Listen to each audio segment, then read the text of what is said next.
भाग एक। मेरा नाम रवि कुमार मीणा है। मैं राजस्थान के दौसा जिले के छोटे से गांव सिंडोली का रहने वाला हूं। जिंदगी में हर इंसान का एक सपना होता है।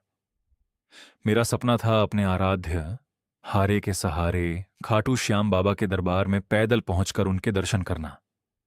एक दिन मैंने बाबा के सामने मन ही मन प्रण लिया, बाबा, इस बार मैं आपके दरबार तक पैदल आऊंगा।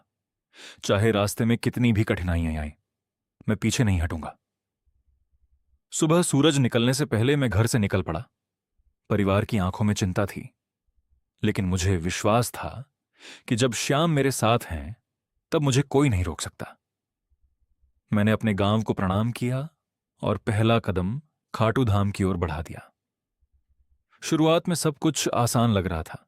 ठंडी हवा चल रही थी, पक्षियों की आवाजें मन को सुकून दे रही थीं। मैं लगातार जय श्री श्याम का जाप करते हुए आगे बढ़ता जा रहा था। लेकिन जैसे जैसे सूरज ऊपर चढ़ने लगा, वैसे वैसे रास्ता कठिन होता गया। धूप इतनी तेज थी कि सड़क तपने लगी। गर्म हवा चेहरे पर आग की तरह लग रही थी। पसीना पूरे शरीर से बह रहा था। पानी की बोतल धीरे धीरे खाली हो रही थी, फिर भी मेरे कदम नहीं रुके।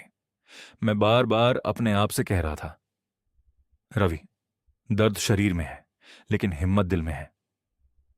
हर कदम पर मुझे ऐसा महसूस हो रहा था कि बाबा मेरी परीक्षा ले रहे हैं। मैंने आसमान की ओर देखा और कहा, बाबा, अगर यह परीक्षा है तो मैं इसे पूरी श्रद्धा से दूंगा। मुझे बस अपने दरबार तक पहुंचा दीजिए। उस समय मुझे नहीं पता था कि आगे का सफर इससे भी ज्यादा कठिन होने वाला है, लेकिन मुझे यह भी नहीं पता था कि हर कठिन मोड़ पर बाबा श्याम अपनी कृपा का ऐसा एहसास कराएंगे जिसे मैं जीवन भर कभी नहीं भूल पाऊंगा। क्रमशः अगले भाग में सूरज ढलने लगा था। पूरा दिन चलते चलते मेरा शरीर बिल्कुल थक चुका था। पैरों के छाले अब हर कदम पर दर्द दे रहे थे। भूख भी लग रही थी, लेकिन मन में सिर्फ एक ही इच्छा थी, बाबा के दरबार तक पहुंचना। धीरे धीरे अंधेरा होने लगा।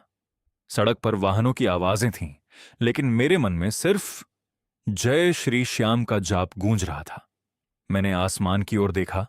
अनगिनत तारे चमक रहे थे। मैंने हाथ जोड़कर कहा, बाबा, अब यह रास्ता आपके भरोसे है। जहां तक आपकी इच्छा होगी वहीं तक मेरे कदम चलेंगे। थोड़ी देर बाद मुझे एक छोटा सा विश्राम स्थल दिखाई दिया। वहां कुछ और पदयात्री भी बैठे थे।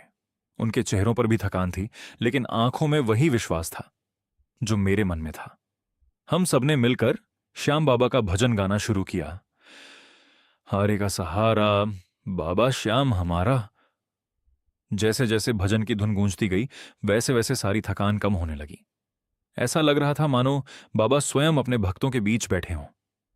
कुछ देर आराम करने के बाद मैंने फिर यात्रा शुरू कर दी। रात की ठंडी हवा चल रही थी। दर्द अभी भी था, लेकिन अब मन पहले से कहीं अधिक मजबूत हो चुका था। उस रात मुझे पहली बार एहसास हुआ कि इस यात्रा में मैं अकेला नहीं हूं। हर कदम पर कोई ना कोई मदद मिल रही थी।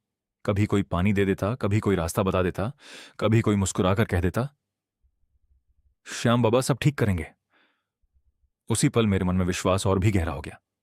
मैंने मुस्कुराकर कहा, बाबा, आपकी कृपा दिखाई नहीं देती, लेकिन हर पल महसूस होती है। और फिर मैं रात के सन्नाटे में श्याम नाम का जाप करते हुए अपनी मंजिल की ओर बढ़ता रहा।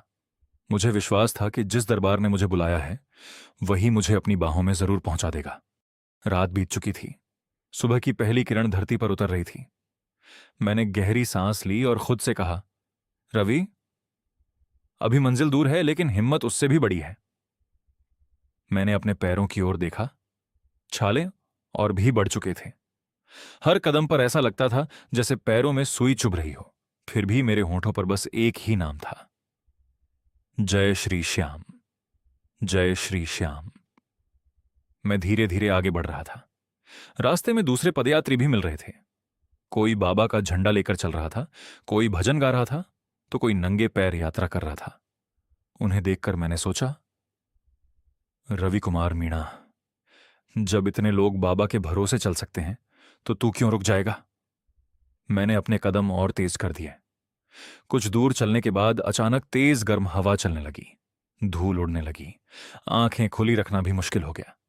मैंने अपना गमछा चेहरे पर बांधा और मन ही मन कहा, बाबा, अगर यह भी आपकी परीक्षा है तो आपका रवि इसे भी स्वीकार करता है।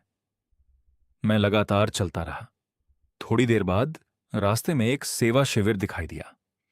वहां श्रद्धालुओं के लिए ठंडा पानी, शरबत और भोजन की व्यवस्था थी। मैंने पानी पिया। ऐसा लगा जैसे पूरे शरीर में फिर से जान आ गई हो। मैंने हाथ जोड़कर कहा, हे श्याम बाबा, आप हर रूप में अपने भक्तों की मदद करते हैं, कभी किसी अनजान इंसान के रूप में, कभी सेवा करने वाले के रूप में। आपकी लीला सच में निराली है। कुछ मिनट आराम करने के बाद मैंने फिर अपना बैग उठाया। मैंने मुस्कुराकर खुद से कहा, चल रवि, अब रुकना नहीं है, खाटू धाम तेरा इंतजार कर रहा है। मैं फिर सड़क पर चल पड़ा।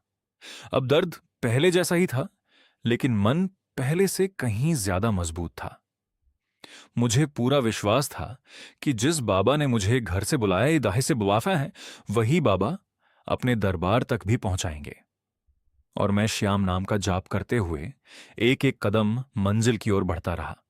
सुबह कब दोपहर में बदल गई, मुझे पता ही नहीं चला। अब सूरज बिल्कुल सिर पर था। सड़क इतनी गर्म हो चुकी थी कि ऐसा लग रहा था मानो आग पर चल रहा हूं। मेरे कपड़े पसीने से पूरी तरह भीग चुके थे। कुछ किलोमीटर और चलने के बाद मेरे पैरों में तेज दर्द शुरू हो गया। मैंने सड़क किनारे बैठकर अपने जूते उतारे। देखा तो पैरों में बड़े बड़े छाले पड़ चुके थे। हर कदम अब दर्द बन चुका था। एक पल के लिए मन में विचार आया, क्या मैं यह यात्रा पूरी कर पाऊंगा? लेकिन अगले ही पल मैंने बाबा श्याम की तस्वीर हाथ में ली और कहा, बाबा, अगर आपने मुझे बुलाया है तो मंजिल तक भी आप ही पहुंचाएंगे। मैं हार नहीं मानूंगा। मैंने फिर जूते पहने और धीरे धीरे आगे बढ़ने लगा। रास्ते में कई लोग मिले। किसी ने पानी पिलाया, किसी ने कहा, भाई थोड़ा आराम कर लो। मैं मुस्कुराकर बस इतना कहता, आराम तो बाबा के दरबार में जाकर ही करूंगा। कुछ दूर चलने के बाद मेरी पानी की बोतल पूरी तरह खाली हो गई। गला सूख रहा था, होंठ फटने लगे थे, लेकिन मेरे होंठों पर एक ही नाम था, जय श्री श्याम, जय श्री श्याम। ऐसा लग रहा था जैसे यही नाम मुझे आगे बढ़ने की ताकत दे रहा हो। मैंने महसूस किया कि यह सिर्फ पैदल यात्रा नहीं थी, यह मेरे विश्वास, मेरी श्रद्धा और मेरे धैर्य की परीक्षा थी। मैंने मन ही मन कहा, बाबा, शरीर थक सकता है, लेकिन आपका भक्त कभी हार नहीं मानेगा। और मैं फिर एक एक कदम बढ़ाता हुआ खाटू धाम की ओर चलता रहा। मुझे नहीं पता था कि आगे बाबा की कृपा मुझे ऐसे रूप में मिलने वाली है जिसे मैं आज भी चमत्कार मानता हूं। कई घंटों की लगातार यात्रा के बाद मेरा शरीर पूरी तरह थक चुका था, लेकिन उसी समय एक पदयात्री ने मुस्कुराकर कहा, भाई, अब खाटू धाम ज्यादा दूर नहीं है। यह सुनते ही मेरे अंदर जैसे नई जान आ गई। मैंने खुद से कहा, रवि, बस थोड़ा और, इतने दिन की मेहनत अब रंग लाने वाली है। मैं तेजी से आगे बढ़ने लगा। थोड़ी दूर पहुंचते ही मैंने दूर आसमान की ओर देखा। अचानक मेरी नजर मंदिर के ऊंचे शिखर पर पड़ी। एक पल के लिए मेरे कदम वहीं रुक गए। मेरी आंखों से अपने आप आंसू निकलने लगे। मैंने दोनों हाथ जोड़ ली और भर्राई हुई आवाज में कहा, बाबा, आपका रवि आ गया। आपने मुझे बुलाया, आपने ही मुझे यहां तक पहुंचाया। उस पल ऐसा लगा जैसे सारी थकान, सारे दर्द और सारे छाले एक ही पल में गायब हो गए हों। मेरे शरीर में फिर से ऊर्जा भर गई। मैं लगातार जय श्री श्याम के जयकारे लगाते हुए मंदिर की ओर बढ़ने लगा। रास्ते में हर तरफ श्याम भक्त दिखाई दे रहे थे। कोई नाचते हुए जा रहा था, कोई भजन गा रहा था, कोई हाथ जोड़कर रो रहा था। पूरा वातावरण भक्ति से भर चुका था। मैंने मन ही मन कहा, रवि कुमार मीणा, आज तेरी पैदल यात्रा सफल हो गई। जैसे जैसे मैं मंदिर के पास पहुंच रहा था, मेरे दिल की धड़कन तेज होती जा रही थी। मंदिर के विशाल द्वार को देखकर मैं कुछ पल के लिए बिल्कुल शांत हो गया। मैंने झुककर मंदिर की पवित्र धरती को माथे से लगाया। मेरे मुंह से अपने आप निकला, हे श्याम बाबा, आपका लाख लाख धन्यवाद। आपने अपने इस छोटे से भक्त की लाज रख ली। उस क्षण मुझे लगा कि मैं दुनिया का सबसे भाग्यशाली इंसान हूं, लेकिन मुझे यह नहीं पता था कि असली चमत्कार तो अभी बाकी था। बाबा के दरबार में प्रवेश करते ही मेरे जीवन में ऐसा बदलाव आने वाला था जिसे मैं कभी भूल नहीं पाऊंगा। आखिर वह पल आ ही गया जिसका मैं कई दिनों से इंतजार कर रहा था। मैं धीरे धीरे खाटू श्याम जी के मंदिर के मुख्य द्वार से अंदर पहुंचा। चारों ओर जय श्री श्याम के जयकारे गूंज रहे थे। घंटियों की आवाज, भजनों की मधुर धुन और भक्तों की श्रद्धा देखकर मेरा मन भाव विभोर हो गया। मैंने मन ही मन कहा, बाबा, आपका रवि कुमार मीणा आपके दरबार में पहुंच गया। यह सब आपकी कृपा है। अगर आप साथ नहीं होते तो मैं कभी यहां तक नहीं पहुंच पाता। जैसे जैसे मैं दर्शन की लाइन में आगे बढ़ रहा था, मेरी आंखों से आंसू लगातार बह रहे थे।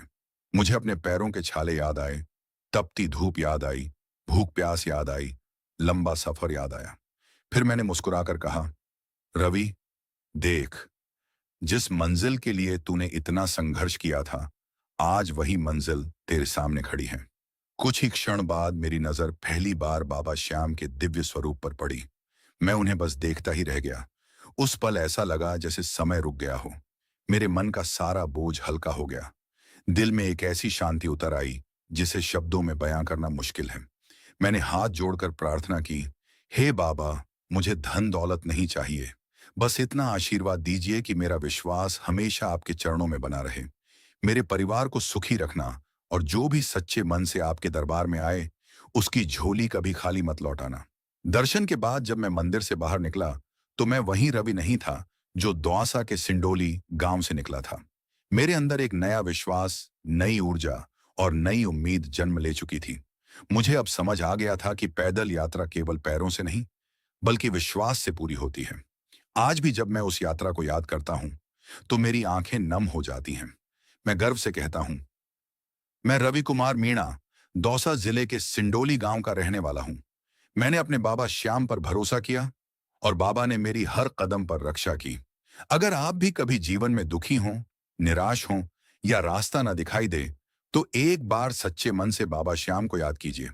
हो सकता है चमत्कार आपको उसी रूप में न मिले जैसा आप सोचते हैं, लेकिन हिम्मत, शांति और आगे बढ़ने की ताकत जरूर मिलेगी। मेरी पैदल यात्रा ने मुझे यही सिखाया, रास्ते कठिन हो सकते हैं, लेकिन अगर विश्वास सच्चा हो तो मंजिल जरूर मिलती है। बोलो हारे के सहारे, खाटू नरेश की जय। जय श्री श्याम।